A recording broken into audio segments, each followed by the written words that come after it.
중독자 장입니다. 저는 7년을 하면서 많은 간증을 또 하고 했는데 이때까지 간증을 그러니까 어떻게 말해야 되나 어떻게 회복을 하는가 그런 것에 대해서 많이 간증을 했거든요. 근데 이번에는 제가 그 스텝 4 그러니까 나의 그 캐릭터 디펙트를 갖다가 중심으로 해가지고 좀 내 어릴 때부터 일어났던 자제분한 것들 그런 걸 갖다 이제 이야기를 하면서 그런 식으로 간증을 좀 하면 어떨까 해가지고 그렇게 좀 모았는데요. 만약에 부족한 게 있으면 좀 양해 부탁하겠습니다. 한 어느 날 오후 학교 끝마치고 집에 오는 길에 남의 집 담 뒤에서 나의 별명인 써니야 하는 조그만하게 소리가 들려왔습니다. 나는 무심결에 그쪽을 향해 머리를 돌렸습니다. 다름이 아닌 나의 아버지였습니다. 난 반가워서 그쪽을 향해 발걸음을 재촉하였습니다. 내가 어릴 때 저희 부모님은 서로 헤어져 살았습니다. 난 아버지께 다가갔습니다. 저희 아버지는 경상도 말로 니 뭐 먹고 싶노? 짜장면 먹으러 갈까? 하였습니다. 난 그냥 좋아서 아무 말도 하지 않고 어디든지 가기만을 기다렸습니다. 저희 아버님은 나를 중국집에 데려가서 짜장면, 짬뽕, 깡풍새우 등등 시켰습니다. 저는 맛있게 많이 먹었습니다. 그러나 나의 아버지는 반도 못 드시고 그냥 내 먹는 것만 쳐다보고 있었습니다. 나의 아버지의 눈에서 나를 향한 사랑의 기쁨을 볼 수 있었습니다. 그리고는 집 좀 떨어진 데서 멈추시고는 내 주머니에 돈을 한 주먹 집어넣으시고는 아빠 간대 내 또 올게 그동안 잘 있으래 하셨습니다. 그리고 아버지는 빨리 발걸음을 재촉하셨습니다. 이렇게 아버님을 만나야 하는 의미를 어린 나는 몰랐지만 난 그냥 아버지와 먹고 또 돈 주는 것이 좋아서 싫지는 않았습니다. 그러나 어머님이 내 주머니를 뒤지다가 돈이 나올 때마다 아빠 또 만났다고 대식에 혼날 때가 한두 번이 아니었습니다. 나는 어머님과 나 둘만 같이 살고 있었는데 저희 형님과 누님은 어릴 때부터 교회 기숙사에서 공부를 하고 있었습니다. 한 번은 학교 끝마치고 집 오는 길에 혹시나 아버지가 또 저를 기다리고 계시지 않나 하고 빨리 집으로 오다가 조그만 세마이 트럭 정도 되는 차가 나를 치고 지나가 버렸습니다. 나는 그 자리에서 쓰러졌습니다. 구멍가게 아주머님, 만화방 아저씨, 또 트럭 운전사 등 여러 사람들이 나에게 급하게 달려왔습니다. 야, 니 괜찮나? 아이고, 얘 죽는 거 아이가 한번 보소 하는 소리들이 막 들려왔습니다. 그때 이상하게도 나는 아무 통증을 느낄 수 없었습니다. 난 그냥 괜찮아요, 안 아픕니다 하고 툭툭 털고 일어났습니다. 다들 너무 놀라 신기하게들 보는 것 같았습니다. 저는 그날 아무 통증이 없길래 어머님한테도 말도 안 하고 그냥 잠만 자려고 잠에 들었습니다. 그런데 이상하게도 나의 오른쪽 발이 30도 정도 오른쪽으로 꺾인 것을 보았습니다. 그러나 난 아무 신경 쓰지 않고 그냥 마냥 옛날처럼 지냈습니다. 확실히 하나님께서 나를 지켜주셨습니다. 지금도 혹가다가 나의 오른발을 보면 옛날 그때가 생각나고 합니다. 그래서 지금도 내 오른발이 모든 분은 모르시겠지만 30도 정도 꺾어져서 걷고 있습니다. 제 어린 시절은 아빠 없는 막무가내 아이였습니다. 한 번은 학교 오는 길에 공동 목욕탕이 있었습니다. 나는 높이 있는 창문을 기어올라 가서 목욕탕 안을 구경하는 게 참 좋았습니다. 그래서 종종 이런 짓을 하다가 한 번은 학교 선배가 지나가다가 나에게 똥침을 놓는 바람에 난 그 자리에서 떨어져서 대굴대굴 굴렀습니다. 그 후로는 다시는 목욕탕 창문을 들여다보지 않게 되었습니다. 또 저는 형님 돼지 저금 통장에 구멍을 뚫고 돈도 많이 빌려갔고, 여자애들 구경하러 롤러스케이트장에도 시간만 나면 놀러 다녔고, 또 싸움도 못하는 나는 좀 잘난 체 한다고 학교 선배들이랑 어울려 다니고, 또 싸움거리가 있을 때마다 괜히 뒤에서 어슬렁어슬렁 하다가 한 번은 학교 선생님한테 오직이 들켜서 다른 친구들은 다 도망쳤는데 나는 재수없게 붙잡혀 신나게 얻어맞고, 또 학교 소풍날이 되면은 친구들 김밥을 훔쳐 먹다가 오직이 혼나고, 또 나는 어릴 때부터 끼가 있어서 노래나 춤도 너무나 많이 좋아해서 기타를 들고 다니고 딴따라 노릇을 하기 시작하였습니다. 저는 1974년도에 우리 식구들은 형님의 직업 이민으로 인해서 다 미국으로 이민 오게 되었습니다. 그런데 어떻게 다들 이민 서류에 문제는 없었는데 딱 나만 어떻게 서류에 문제가 생겨서 할 수 없이 어머님, 형, 누나만 먼저 미국으로 가시고 나는 외아주머님 집에서 한동안 있게 되었습니다. 그래서 나는 언제나 미국 갈 수 있나 하고 기다리면서 지냈습니다. 그런데 어느 날 내가 국민학교 5학년쯤 되었을 때 한 선글라스 끈 양복 차림의 한 아저씨가 나의 학교를 찾아왔습니다. 그리고는 우리 담임 선생님과 이야기하는 것을 보았습니다. 저는 저 사람이 누군데 학교 왔어 그러나 하고, 또 난 조폭인가 하고 생각까지 하곤 아저씨를 그냥 빤히 쳐다보았습니다. 그런데 느닷없이 써니야 하고 선생님께서 저를 불렀습니다. 난 좀 당황하고 겁이 났습니다. 선생님이 저에게 이 아저씨가 니하고 이야기하고 싶다 하니 가봐라 하였습니다. 이 아저씨는 저를 데리고 밖으로 나갔습니다. 저는 두 손을 앞으로 모으고 기죽은 모습으로 선글라스 낀 아저씨만 쳐다보고 있었습니다. 그 아저씨는 저에게 말하였습니다. 나는 네 아버지하고 같이 일하는 사람인데 얼마 전에 네 아버지가 돌아가셨다 하는 말을 들었습니다. 저는 순간 아무 느낌이 없었습니다. 그냥 계속 듣기만 하였습니다. 아저씨는 계속 말하였습니다. 네 나하고 경주 가자. 거기에 네 아빠 친척들이 있다 아이가 하는 말씀을 하셨습니다. 나는 그냥 네 하고 아저씨 뒤만 따라갔습니다. 저희들이 동대구역에 도착했을 때 아저씨는 네 뭐 먹고 싶은 거 있나? 김밥 좀 좋아하나? 이리 와라. 저희 가서 김밥하고 오징어 사줄게 하셨습니다. 저는 네 하고 그냥 아무 말 없이 뒤만 졸졸 따라갔습니다. 그래서 저희는 경주 가는 기차를 탔습니다. 밖에 날씨는 따스한 봄날에 새들이 하늘을 날아다니고 하늘은 하얀 뭉게구름이 나의 마음을 차분하게 유혹하는 것 같았습니다. 창 사이로 들어오는 봄바람이 나의 얼굴을 스칠 때 난 거기서 도취되어서 아빠의 따뜻한 사랑을 느낀 것 같았습니다. 어느덧 우리는 경주에 도착하였습니다. 버스를 타고 목적지까지 도착했을 때 난 어느 집이 우리가 가야 하는 집인지 멀리서도 알 수 있었습니다. 거기 있는 동안 내가 모르는 많은 친척 사람들을 만났고, 또 굿하는 소리, 관을 옮길 때 의야 하는 소리 등, 그래서 이 모든 장례식이 다 지나가고 난 선글라스 낀 아저씨와 밤이 될 무렵 태양이 하늘을 붉게 물들일 때 집을 향해 오고 있었습니다. 아저씨가 말씀하셨습니다.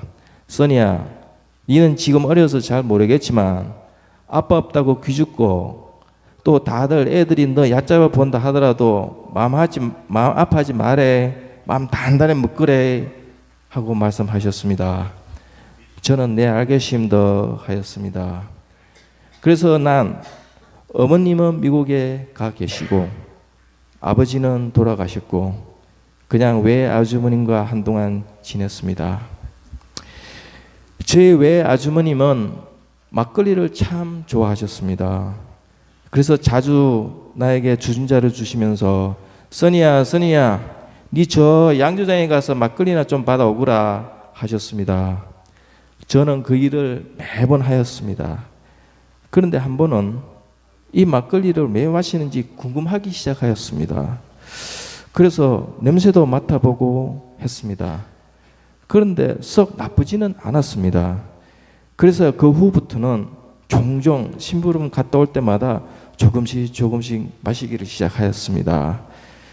그런데 얼마 전부터 왜 아주머님께서 야, 이놈의 양조장이 인색도하다, 정말 인색도하다, 참말로 어찌 이래 자꾸 비노, 이렇게 말씀하셨습니다.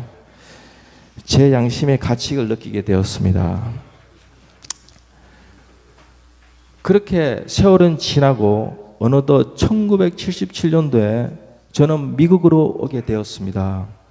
저는 참 기뻤습니다. 저는 마음으로 상상하였습니다.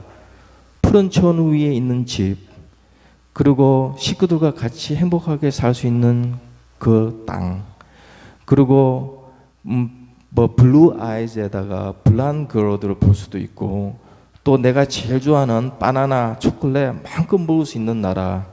내 마음은 정말로 흥분이 되었습니다. 저는 6월 1977년도에 시카고에 도착하였습니다. 저희 어머님이 절 마중 나오셨습니다. 어머님은 우셨습니다. 저도 어머님께 안고 마음껏 울었습니다. 저희 어머님은 저를 빨리 재촉하시면서 옛날 차 핀토라는 차가 있었는데 그 차를 타고 어디론가 가셨습니다. 어느덧 목적지에 도착하였습니다. 그런데 내가 상상했던 것보다는 푸른 천 위에 집도 없고 내가 상상했던 것보다는 너무나도 달라서 많이 실망하였습니다. 저는 어머님과 조그만 아파트방 하나짜리로 들어갔습니다. 저는 시카고 흰셀에서 한동안 살았습니다. 그리고 고등학교 들어가서는 제가 영어를 못한다고 아이들이 놀리곤 하였습니다. 너무나 적응을 할 수 없었습니다. 다들 날 동물원 원숭이처럼 쳐다보는 것 같았습니다. 그래서 차츰차츰 한국에 있는 친구들이 그리워지고 많이 외로워하였습니다. 그렇게 지나다가 난 몇 번 집을 도망쳐 나오곤 하였습니다. 학교에서는 내가 왜 학교 안 나왔냐고 연락 오고, 어머님은 왜 학교 안 가냐고 보기만 보면 야단치시고, 정말 모든 것이 싫었습니다. 그래서 결국 어느 누구든 친구를 사귀어야겠다고 생각하고, 그래서 좀 질이 안 좋은 친구들을 사귀는 게 좋겠다 하고 그들과 접근하기 시작하였습니다. 얘들은 대마초, 술은 기본으로 하는 아이들이었습니다. 그래도 어떻게 난 용케도 그때 대마초, 술은 안 하고 잘 어울려 다닐 수 있었습니다. 사실 이렇게 하기도 쉽지 않는데도 어떻게 그렇게 되었습니다. 이렇게 꾸역꾸역 고등학교를 끝내고 나는 대학교를 들어가게 되었습니다. 대학교는 모든 인종들이 다 있었고 또 내가 블렌딩 하기가 너무나 쉬웠습니다. 그래서 대학교 때부터 이게 웬 날벼락인가 하고 신나게 놀았습니다. 술, 대마초는 기본이고 코케인 등 나는 마구 내 육신이 만족할 때까지 정신없이 놀았습니다. 제가 아는 한 유대인 친구가 있었는데 이 친구는 정말 똑똑한 아이인데도 어떻게 하회를 타고 가다가 어떤 한 어린 아이가 다리 위에서 떨어뜨린 돌이 차 유리창을 뚫고 들어와서 친구의 오른팔을 부숴버리는 어처구니 없는 일을 당해 할 수 없이 오른팔을 절단해야 하는 일을 당하고 말았습니다. 그래서 그 친구는 실망 가운데 살아남기 위해서 결국 마약을 팔기 시작하였습니다. 그때 당시 친구 집에 가면은 지하실에 대마초를 잔뜩 길러놓고 24시간 그거 갖다가 물을 주고 또 그거를 파는 것을 보았습니다. 그리고 난 평생 처음으로 나에게 코케인을 한번 해보라고 하고 의자 밑에 큰 거울을 꺼내더니 그 위에 한 중만한 하얀 가루를 보여주었습니다. 내가 뭐냐고 하니 이게 코카인이라고 하였습니다. 나는 와 하였습니다. 나보고 한번 해보라고 하곤 자기가 어떻게 하는지 보여주겠다고 하면서 100불짜리를 돌돌 말더니 가루를 면도칼로 톡톡톡 치고서는 두 줄을 만들고서는 100불짜리로 콧구멍으로 쏙쏙 집어넣는 것을 넣고는 또 넣고 난 후에 크크 끓이면서 마시는 걸 보았습니다. 참 신기하였습니다. 난 이때까지 입으로 하는 것은 다 해봐도 콧구멍으로 하는 것은 처음 보았습니다. 그래서 난 오케이 하고 한번 해보겠다고 하였습니다. 그리고 친구가 준비해 주었습니다. 그래서 친구가 했던 것처럼 코로 쑥 하고 하는 동시에 나는 나도 모르게 재채기가 나오고 말았습니다. 그런데 재채하는 바람에 그 위에 있던 하얀 가루들이 칼페 위로 거의 다 날아가 버리는 대사건이 일어나고 말았습니다. 난 아무 말도 못하고 한쪽 콧구멍에는 흰 가루를 그대로 묻힌 상태로 친구만 쳐다보았습니다. 친구는 아무 말을 못하고 눈만 크게 뜨고는 괴로운 모습으로 나만 바라보고 있었습니다. 난 아무 말 없이 그냥 내 가방만 들고 조용히 친구 집을 나왔습니다. 그 후 우리는 다시 사이가 좋게 되었습니다. 그리고 한동안 코케인을 쉽게 싸게 자주 할 수 있게 되었습니다. 그 후 나는 대학교를 졸업하고 치과를 들어가게 되었습니다. 치과 4년 동안은 쉴 새 없이 거의 공부만 하였습니다. 그러나 술은 종종 마셨습니다. 한 번은 뉴로애니미 클래스 파이널 시험 치는 때였습니다. 시험 전날 친구들과 한국 식당에 가서 소주 한 병만 먹고 내일 가서 시험 치자고 4명에서 나눠 마시더니 갑자기 어느 한순간에 11병까지 마시고 말았습니다. 그 다음날 난 시험을 치는데 시험이 이 말이 저 말 같고 저 말이 이 말 같았습니다. 그래서 시험을 반도 못 보고 그냥 시험지를 교수님이 계시는 곳으로 내려가서 건네주고는 그냥 나가버렸습니다. 교수님은 날 보시고는 고개를 갸뚱하시면서 시험을 이렇게 빨리 볼 수도 있나 하는 눈초리였습니다. 아는 게 아니라 이틀 후에 교수님으로부터 내 랩에 편지가 날라왔습니다. 이번 파이널 시험은 F 받았다는 편지였습니다. 그리고 뉴로애니미 클래스를 다시 봐야 하는데 1년을 기다렸다가 다음에 다시 봐야 한다는 편지였습니다. 저는 당황했습니다. 갑자기 걱정하기 시작하였습니다.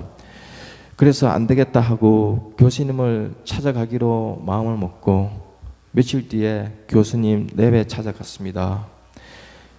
그리고 교수님에게 있었던 일 그대로 말씀을 드렸습니다. 한 번만 다시 시험을 칠 수 있는 기회를 달라고 간절히 부탁드렸습니다. 그러나 교수님은 미안하다고만 하시고 거절하였습니다. 난 교수님 랩에서 나오면서 정말로 술이 정말로 원순해하고 술에게 하풀이하면서 걱정 잔뜩 껴안고 다시 도움으로 돌아왔습니다. 한 일주일 뒤에 교수님께서 저를 불렀습니다. 그리고 말씀하시기를 교수님 와이프가 계시는데 와이프가 한국 분이신데 교수님 와이프의 말씀에 한국 사람들은 술을 마시면 좀 심하게 마시는 편이지만 한 번만 더 기회를 줄 수 있으면은 학생 한 번 도와주라고 하였다고 하였습니다. 그리고 나에게 언제든지 다시 혼자 시험 칠 기회를 주시겠다고 하셨습니다. 난 기뻐서 하나님께 감사 기도를 드렸습니다. 그래서 난 다시 시험을 치고 1년을 다시 묵지 않고 제 시간에 졸업할 수 있었습니다.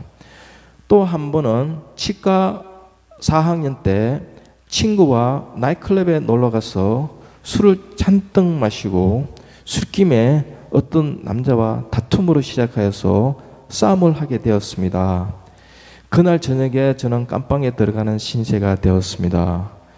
그 다음날 아침 콜트에 판사가 나의 옛 깨끗한 증거 기록을 보고서는 만약 너가 나쁜 기록이 남으면 치과 졸업하는데 지장이 있을 수 있다고 상대방 치료비만 물고 이번 일은 없는 걸로 해주시겠다고 하셨습니다. 그래서 저는 또 하나님께 감사 기도를 드렸습니다. 그 후 난 점점 술로 인해 문제가 생기기 시작하였습니다. 1991년 졸업 후 나는 와이프와 결혼하고 캘리포니아에 이사를 오게 되었습니다. 캘리포니아에 이사 오게 된 후부터 나에게는 많은 체인지가 있었습니다.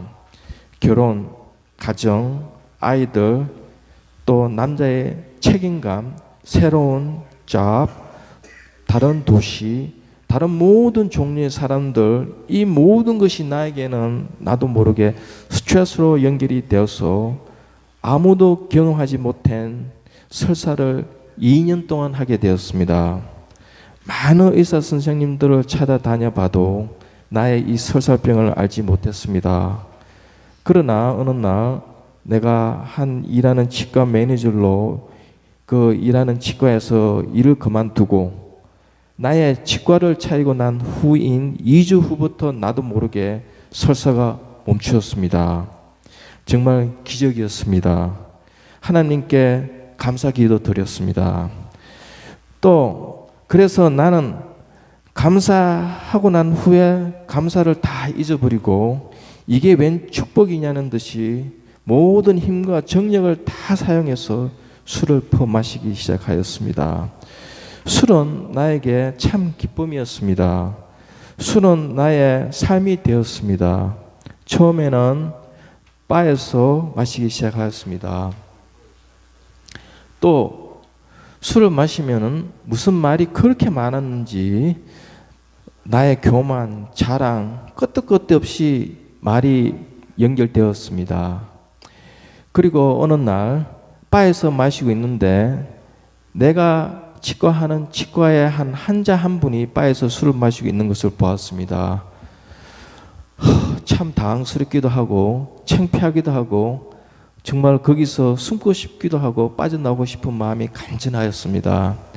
그래서 그 후 한 번은 친구 의사와 룸사롱이라는 데를 가게 되었습니다.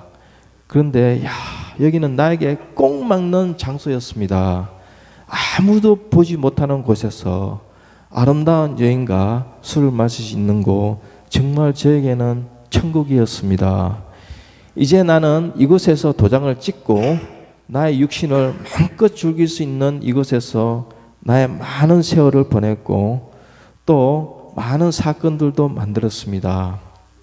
그리고 거기다 갖다 퍼부은 돈만 해도 아마 집 몇천 원 사고 남을 돈을 우리 공주님들에게 다 갖다 바쳤습니다. 그래서 정신없이 술에 쩌들어 살고 있는 동안 더 이상 참지 못한 나의 와이프는 애리조나로 아이들과 떠나버렸고 난 누구도 감히 깰 수 없는 DUI 기록을 7번이나 기록한 전과자가 되고 말았습니다.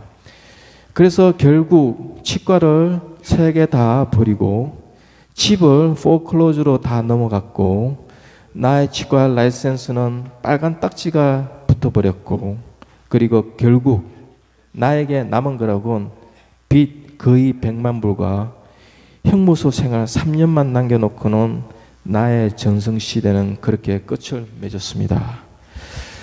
어떻게 내가 여기까지 왔는지 알 수가 없었고 나의 인생은 정말 빨리도 지나가 버렸습니다.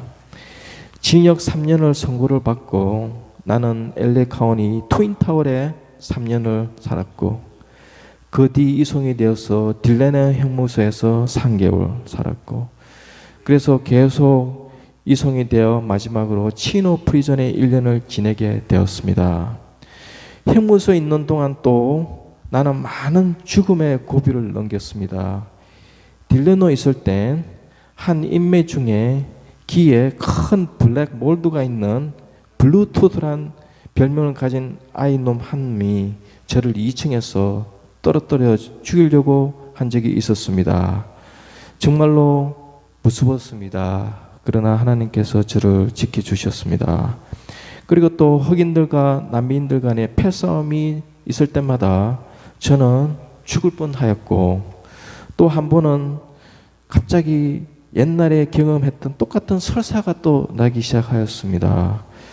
그래서 간호실로 들렸더니 내가 혹시 전염병이 있을 수 있다고 저를 깜깜한 독방에다가 6일 동안 가두어 버렸습니다. 일체 바깥 사람과 접촉을 금하는 일을 나에게 일어나게 하는 동 나의 이 프리즌 생활은 내 적성에는 절대로 맞지가 않았습니다. 그 후 난 나의 말로 다 표현할 수 없는 행무소 생활을 다 끝내고 나를 용서한다는 마음과 함께 나를 마중 나온 아이 둘과 와이프를 보자마자 난 드디어 나왔어 하였습니다. 밖에 모든 것이 나에게는 너무나 반가웠습니다. 비록 길에 날아다니는 휴지 조각도 내 눈에는 너무나 반가웠습니다. 그래서 프리즌에서 나와서 나는 나의 지나간 모든 지나간 생활을 생각을 하면서 다시 기회를 갖자고 생각하였습니다. 그리고 나는 술을 이제 영원히 끊어버려야겠다는 결심과 훗날 내가 또다시 술을 마실 수 있는 기회가 있다 하더라도 술이라는 이 자체를 완전히 끊어버리고자 굳게 마음을 먹었습니다. 그 후 나는 내가 자진해서 프리즌에서 나오자마자 랜덤 유린 테스트라는 걸 내가 자진해서 시작하였고, AA 미팅을 여기저기 찾아다니고 시작하였고, 또 정신과 의사를 찾아가서 나의 정신적인 치료를 받기 시작하였고, 그래서 내가 할 수 있는 모든 것을 다 하여서 이 병을 고칠 마음을 먹었습니다. 지금 난 7년이라는 기간 동안 술을 마시지 않았습니다. 물론 많은 유혹들이 친구들 모임에서 있었습니다. 그러나 럭클리 지금까지 술을 입에 대지 않았고 나의 리커버리는 계속하고 있습니다. 그러나 어딘가 부족하였습니다. 그리고 어딘가에 만족이 없었습니다. 뭔지는 몰랐습니다. 그러나 편하지는 않았습니다. 그런데 우연케 길가에서 하는 목요일 미팅을 가게 되었습니다. 거기에 계시던 김 집사님을 통해서 홍 장로님을 소개받게 되었습니다. 나에게 스폰sor이 필요한 당시 하나님께서 나에게 딱 맞는 스폰서 홍 장로님을 보내주셨습니다. 홍 장로님과의 스폰서십을 통해서 나는 내가 가져보지 못한 만족감, 자신감을 느끼게 되었습니다. 그것은 바로 12단계였습니다. 처음에는 이 단계가 뭐 그렇게 중요할까 하고 별로 생각하지 않았지만 하면 할수록 나에게는 술 중독을 리커버리 하는 데는 완전하였습니다. 처음에 내가 많은 미팅을 갔을 때는 나는 술 중독자가 아니고 나에겐 별로 문제가 없다고 생각했지만 1단계를 통해서 난 정말 술에 문제가 있다는 것을 인식했고 나는 여태껏 이 술 문제를 나 혼자서 해결할 수 있다고 생각하고 고치려고 노력했는데 나의 신이신 하나님의 도움이 없이는 절대로 고칠 수 없다는 것을 2단계에서 배웠고 나의 죄를 다 고백하고 있다고 생각하고 있었지만 완전한 고백이 없었다는 것을 3단계에서 배우게 되었습니다. 그래서 난 이 모든 12단계를 통해서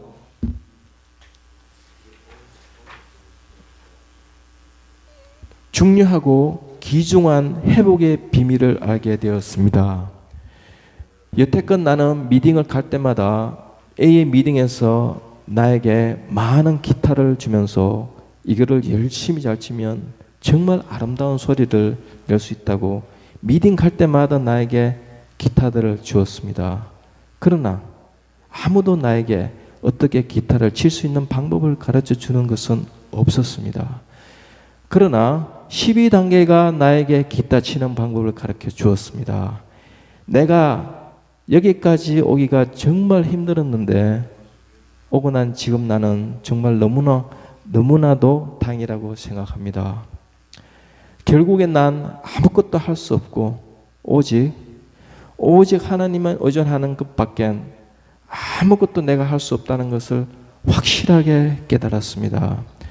하나님 아버지께 감사드립니다. 또 장로님 정말 여러모로 힘든 가운데서도 저를 인도해 주신 이 은혜 정말 감사드립니다.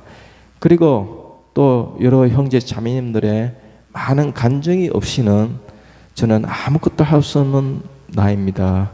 이렇게 나에게 많은 생명의 동력자들이 되어 주셔서 정말로 감사합니다. 우리 다들 하나님과 하나 되어서 하늘나라에서 영원히 같이 사시는 여러분들이 되시길 간절히 바라면서 부족한 나의 이 간증을 여기서 마치겠습니다. 감사합니다.